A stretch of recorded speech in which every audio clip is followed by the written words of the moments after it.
Good morning, Mr. Dawson. Morning. And thank you for coming. We're going to start off by asking, did you support the city the first time and the second time? And if so, why? And if not, why not? Great question. I was first engaged for marriage back in '04, and at the time, in 2004, my current neighborhood that I live in now was my dream home. Unfortunately, at the time, we couldn't pull it off. We weren't able to move out here, but we've been following everything that goes on and has been going on in the city of South Fulton since then.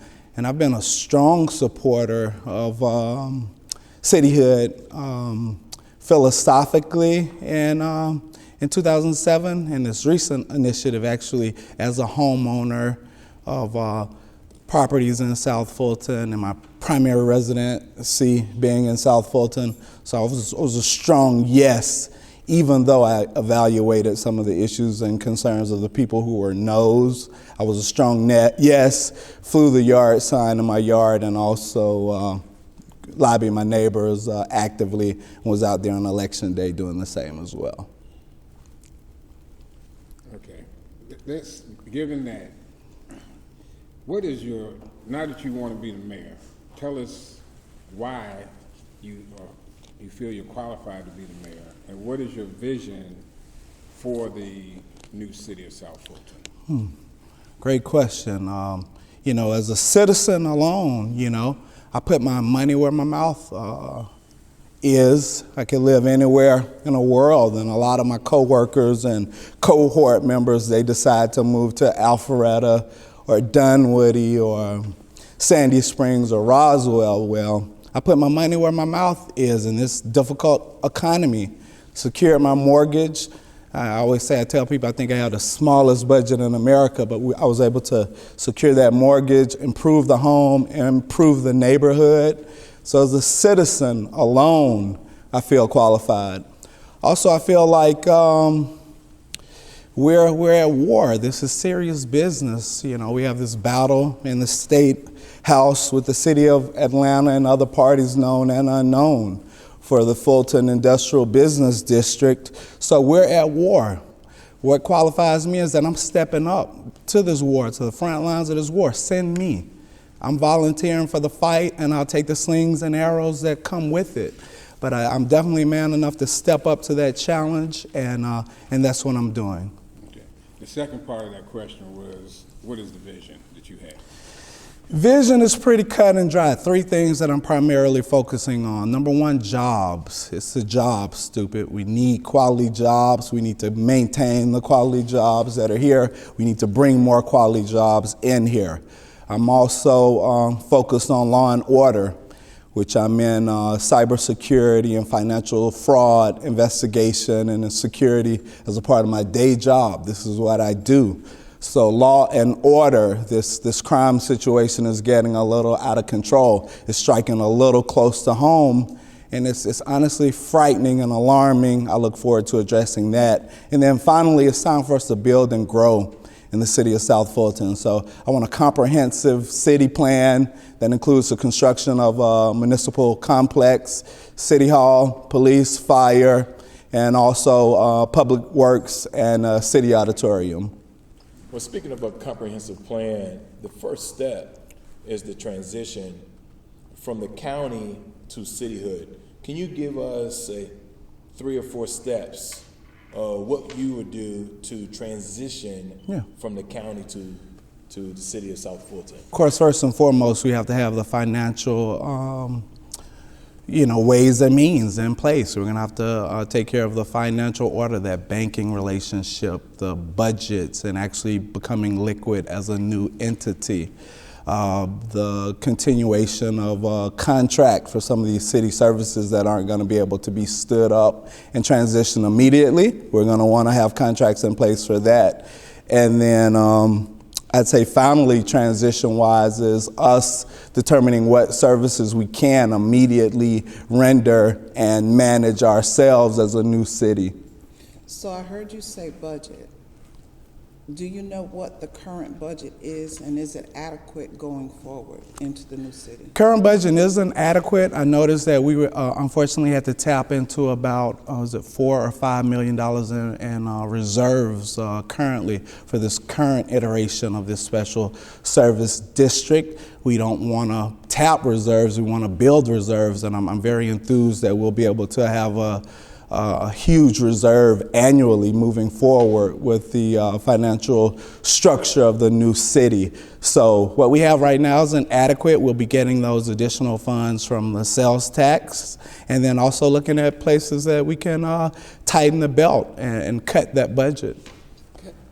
I need to know, and this is what the District 62 constituents want to know, how are you going to deal with police response time in a city of almost 100,000 people, and with the size and geographics of this particular city? Police response time. Yeah, great question.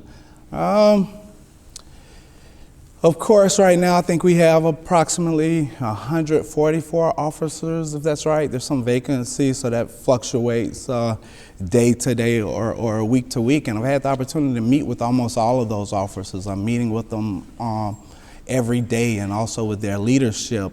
And me personally, I'm impressed with the law enforcement force that we have right now. I don't see any glaring changes in what they're doing. I think really what the changes that we need to see, those changes are what we should be doing to support them more diligently. We have to hire, retain, and train the best officers in the region. We could definitely do a little better than what we're doing. And I'll be honest, this is what I tell the officers, and this isn't flattery. If I had it my way, I'd be paying these police officers $65 an hour. That's what they deserve. That's about $137,000 a year. They're grossly underpaid for what they're doing. Their lives are on the line, so there's no way that I deserve to be paid and compensated better than them. And I'm crunching numbers all day or working on a computer when I'm not out there in the field. Finally, I'd say this. As I said, those officers have the right attitude with the right private police partnerships. We can lift that morale, and then with these additional funds that we have, of course, expand the force. There's no questions asked. We're gonna have to add 20, 30, 40, 50, as many officers as we can, and that's something I'm gonna be focused on. From a practical standpoint, how would you be able to pay them that 37,000 a year. Yeah, that's if I had it my way. You know, I'd make the cuts and raise the revenue that it takes to do that. And you're right, as a practical matter, that's a difficult thing. That's why I said if I had it my way. But I am going to be a strong lobbyist for these officers and a watchdog for them to make sure that we can compensate them as much as we humanly can and still maintain a balanced budget. I think that's something that's critically important. Let me just step back, and then I don't know if you're ready to ask a question, but I'd like you to just visualize 4 years out. You know, the first term is 4 years. Go out 4 years, and you're about to give your State of the City address. Mm-hmm. What are you getting ready to tell us? Okay. One thing is, on the job side of things, we would have enacted a $15 minimum wage for all City of South Fulton employees. We shouldn't bring in anyone and ask for them to work for the city and sacrifice their lives and their families as our employees and not compensate them well. So I point blank call for a $15 minimum wage for all city employees. Of course, I can't enforce that on the employers of the rest of the city, the private or corporate employers. But me personally, I advocate for a $15 minimum wage. 4 years from now, I would intend to have that in place. Have you put a dollar value on what that would cost? I haven't amortized it out. I did look at the number of employees, the vacancies, and the pay rates that we have right now. And I can tell you that it's a practical item, but I'm not prepared to discuss the details. I don't have total recall of what those financial numbers are. And law enforcement, one thing that I like to see where I think we can make a very good impact and that we could look back and be proud on 4 years from now would be a partnership between our faith-based organizations, our churches, synagogues, temples, mosques, and the police department and the community and the youth that we can get federal, state, county, and city funds in and make our churches strong and give them the tools and the finances and the programming that they can use to really stand in the breach of what's going on between these officers and between our youth. I'm with our youth. I'm never going to make crime a political football. I'm a mentor of the youth. I have been my entire life. I tell you, it's breaking me, having these young men with me and financing them, keeping them with me and taking care of them, but it's worth it, and that's what we're gonna have to do. In terms of the my vision 4 years from now in economic development and building growth and building, we're going to have that municipal complex that's going to create jobs in its development and is going to solidify an entire community when we can build a city hall, courthouse, public works for the fire and police, a brand new facility, and then also a wonderful city auditorium that can house programs and host the type of events and the type of conferences and the type of town halls that we need to make this a well-planned city. Okay, so I want to just be clear. I want to make sure I'm clear, and then I'm going to turn it over to my colleague here. This complex that you're talking about, have you put a value or price tag on that? We're studying that. We're studying those numbers right now. Of course, that's going to be a huge price tag. But I'm a firm believer in building. We have to build if we want to see the city grow and if we want to spur this economy. So I'm breaking ground commercially and residentially and supporting the breaking of ground commercially and residentially and industrially as soon as I'm elected. Have you figured out where within the 7 council districts you are envisioning this? There's a possibility in almost all 7 of them, except for maybe 2 of them, we have enough vacant land, prime suited land to make this a reality. But have you picked one? No. Of course, I'm not gonna bake anything. I'm not married to any of my ideas because once we're successful as a campaign, we're gonna have to hear from the citizens and partner with the council, with the city council, with the state leaders, and with the federal leadership, at the United States of America to make all of this successful. So while we have these ideas, none of them are hard-baked, and we're not married to any of these ideas because the plan is, of course, for collaboration and for dialogue. How you doing? Great. That's good. Are you related to Dawson or something?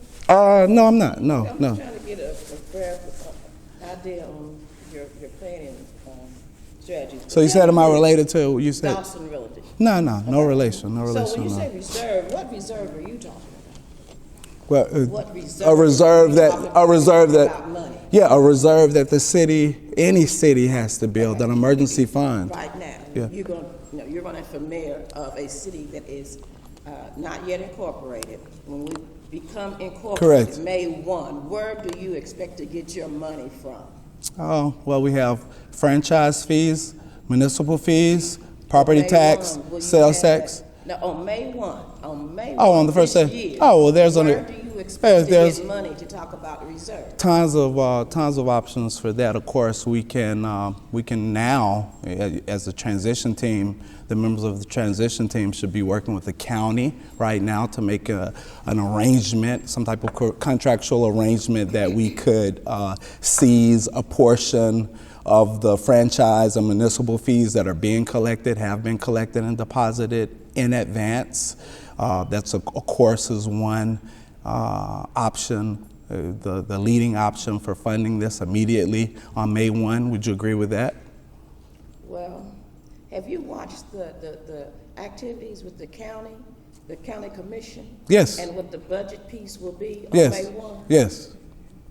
And you came up with that decision? That's We gonna one. have a reserve. No. I never said we were going to have a reserve. I said as a city, we're going to work to have a reserve. We're going to build a reserve moving forward. Having a reserve on day 1, that's nothing that I ever discussed. The tape will display that. A second option that we have that I'm not enamored to for raising funds on day one would be to go into a private public partnership with one of these consulting firms, and they could advance certain funds or fund things under that contractual relationship.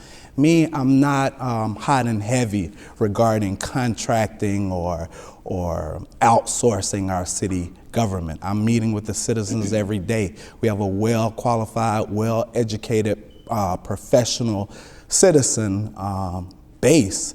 And we're going to keep these jobs in Atlanta. At Maynard Jackson, I had the opportunity to meet Maynard Jackson, and Maynard was one of the most well-composed, serious men I've ever met in my life.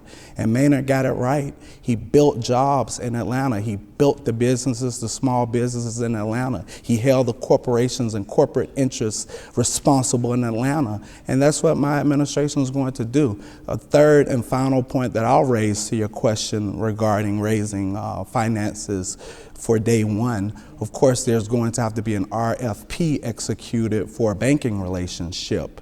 And in executing that relationship, the city's credit will be rated, and there will be options for loans and other banking instruments that we can put in place financially. And not saying that I'm for or against that, but just saying that that is an option. We won't have a credit rating day one.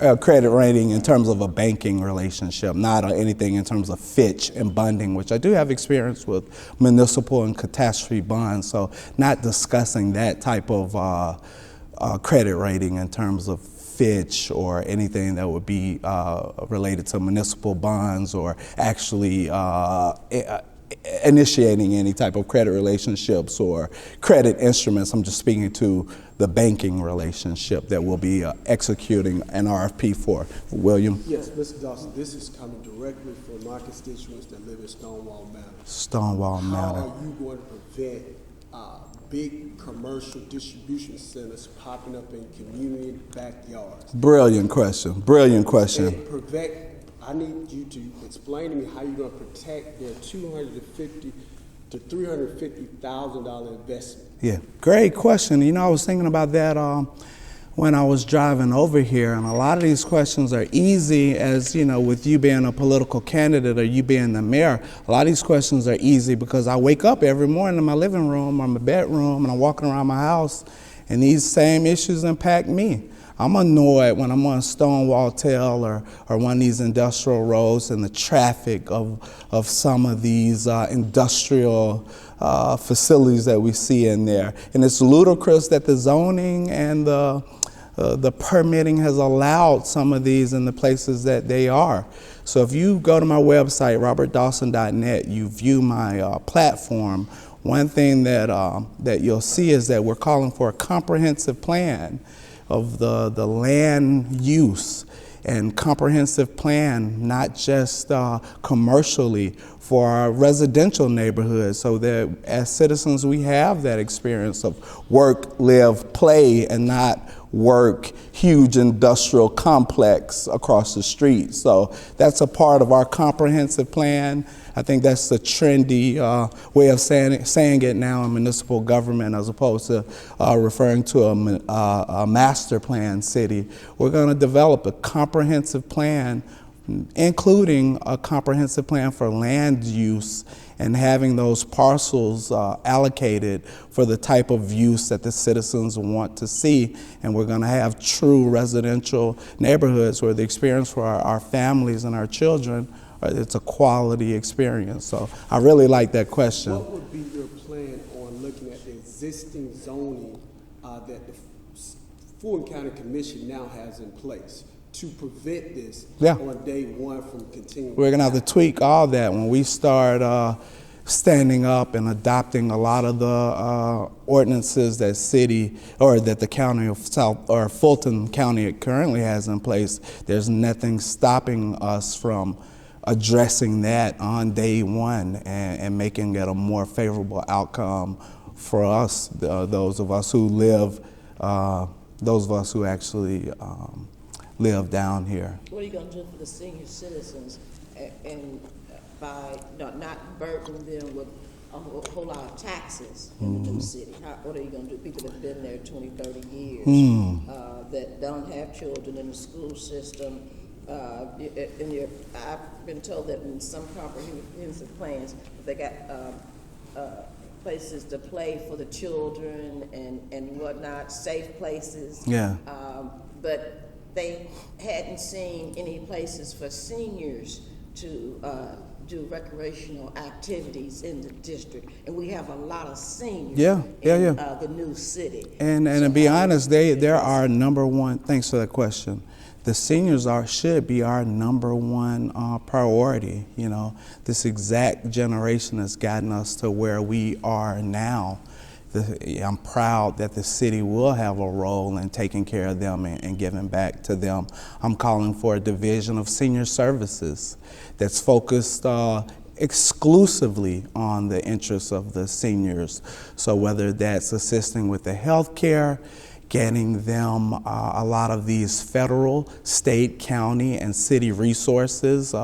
There's a lot of home bank programs where seniors can have their windows and their roofs and different home improvement done. These funds are currently available. These are resources that are out there by the federal and state government right now, and maybe there just aren't those advocates for the seniors in place who can get them in touch with those resources. So whether it's health issues, jobs even, just because seniors are retired, it doesn't mean that they don't want to be out and be active, whether working or volunteering or mentoring or training. So I look at seniors as the most vital part of our community, and they're going to be an integral part of everything that we do in the city of South Fulton, specifically that from Robert Dawson's mayoral office, that division of senior services. So let me ask you this question. I want to go back to the budget. We touched on that a little bit.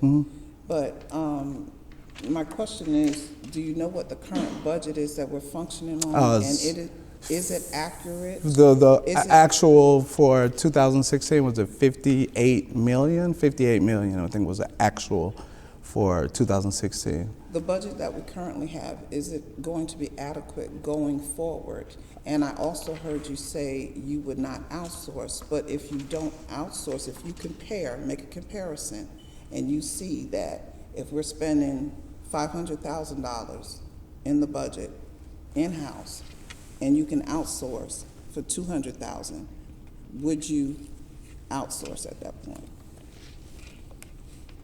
I think I spoke to how adequate or inadequate the budget is. Even now, it would be great, this effort that you all are leading just this week. I've been following what you're doing with introducing that bill that's going to get the vote on whether or not we can get this industrial district, which is going to be very financially lucrative. To see that we'll have to follow that up with a referendum. So job well done to all of you for what you've done just this week down there at the Capitol. I'm proud to see that happen. So even without that, or even without another penny, we are okay. The financial status of this city, we're doing well. I heard one of the candidates say on the campaign trail just the other night that this is a diamond in the rough. We have a diamond in the rough. So I don't see any doom and gloom financially. I'm encouraged. I want the citizens and you all as leaders to be encouraged in the state. But we're just going to tighten that financial belt. I mean, all of us, I manage the budget at my house, and sometimes I act the fool. I know I could be doing way better than I am, and that's the type of sober mind that we're going to have to go into fiscally with this city. We're going to have to get it right. I'm not for the outsourcing of jobs. It's annoying for me to think that I'm going to see trucks driving around taking care of the business of the citizens of South Fulton, and there are going to be guys driving it who are from Alpharetta, Dunwoody, or Roswell. That's not going to happen in my administration. I want to staff these jobs with the citizens of South Fulton and the greater metropolitan area. We can cut costs and save money outside of just outsourcing jobs. Always looking to trim that budget and for those efficiencies, but not very eager on the outsourcing of jobs at all. So how would you do that if you saw that you could save $300,000 with outsourcing? How would you, keeping it in-house? Cut costs. You cut costs. You find opportunities to cut costs internally, or if the salaries are not in line with the same salaries as an outsourced position, we work on balancing that out. But we're going to examine. That's something that hasn't been done. And I wonder if the transition team is doing that. We need to look at what we're spending now and if it makes sense. Where are the efficiencies? And I guarantee you there's efficiencies there. It's just like your own home. If I pull out that cable bill when I get home right now, I guarantee you I could lower it from $99 to $49 by being more austere and cutting some costs. I want to go back to Representative Bruce's question when he asked you about vision and state of the city address. What I did not hear in your response to him was, how are you going to bring these 7 districts that are geographically fragmented due to annexation? What would you do as the mayor to where these 7 districts feel as if they are whole, all together? Yeah, one city of South Fulton. I think that's a great question, and my answer again is that building. Once all the citizens in all 7 districts, if they see the growth opportunities, they see the building. We already have a lot of exciting projects coming down the pipe on the transportation development alone. So I'm sorry to cut you off. So let's say the 2 districts that are in my district, which are the 2 districts, 6 and 7. So Yeah. let's say there's no building in 6 and 7. all right.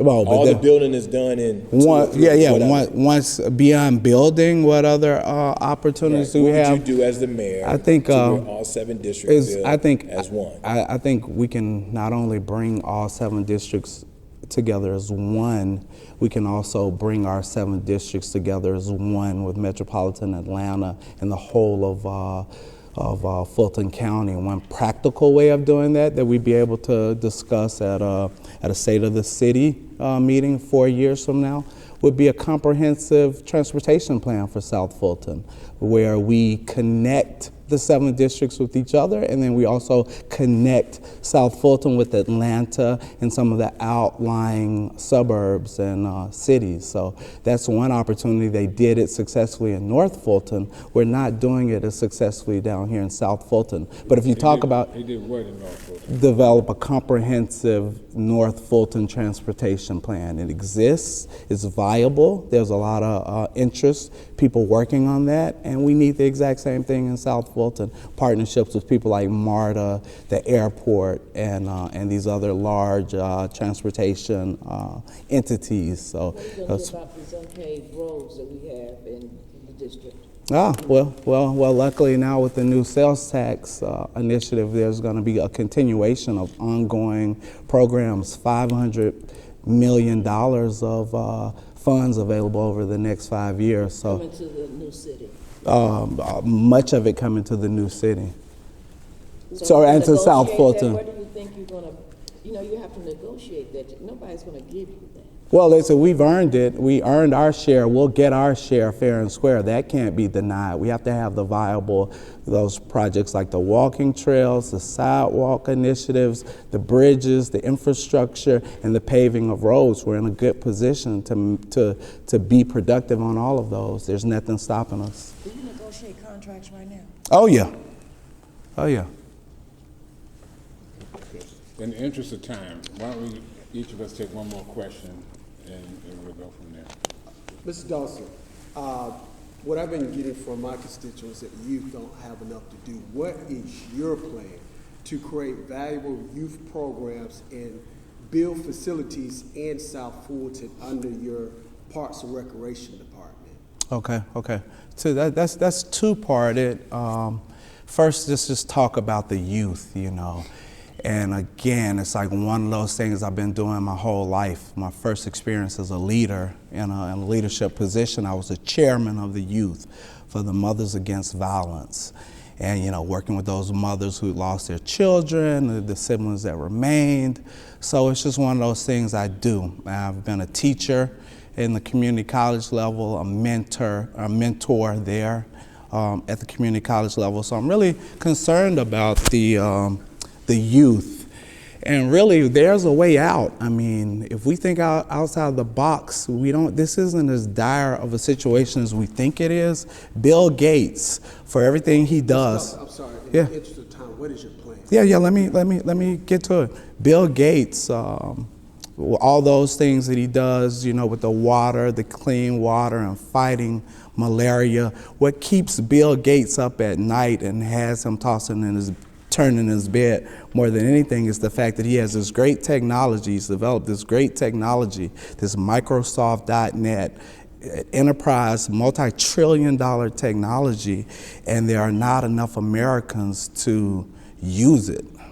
So I'm definitely calling for IT, computer science, and skilled trade training for the youth. It doesn't even require a lot of this technology work. It doesn't even require college education. There are certifications that our youth can get as early as 18, and they'll be able to earn $100,000 a year, $50 an hour in any city of America. So we have to get that training in place for them as they mature into that, you know, college level, high school level age. In terms of park and recreation programs, we just want to have those facilities and those programs in place so that they're productive and their minds aren't idled. So just like my proposal for the division of senior services, we'll also have a division of youth services in Robert Dawson's administration and task force solely dedicated to the youth. If you look at the way this bill was written,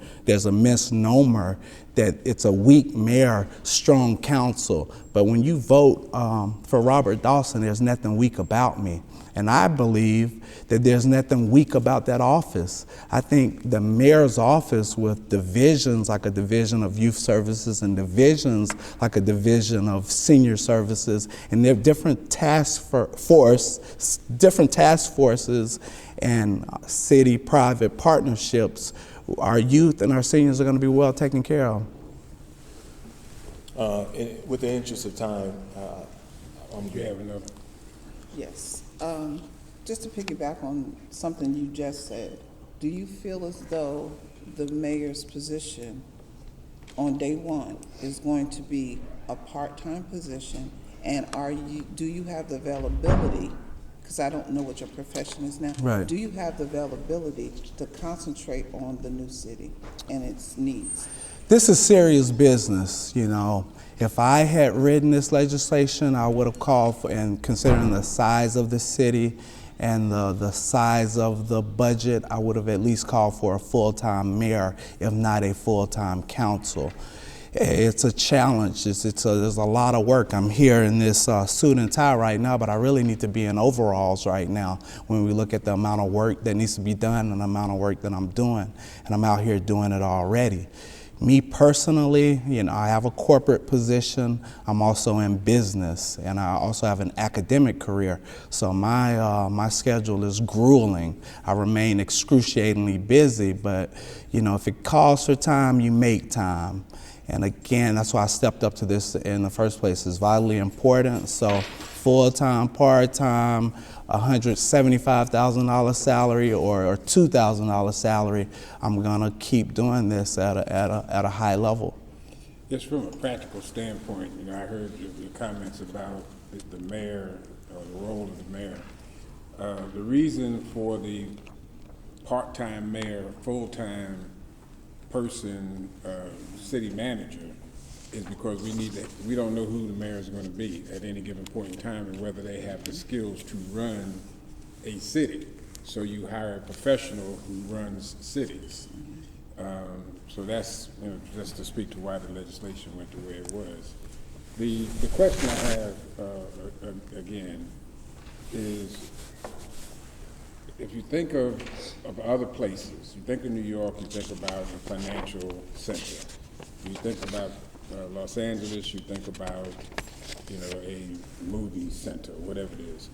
If I'm in somewhere else, another part of this country, and I say city of South Fulton, what is the image that comes to people's mind under your administration? Yeah, great question. Great question.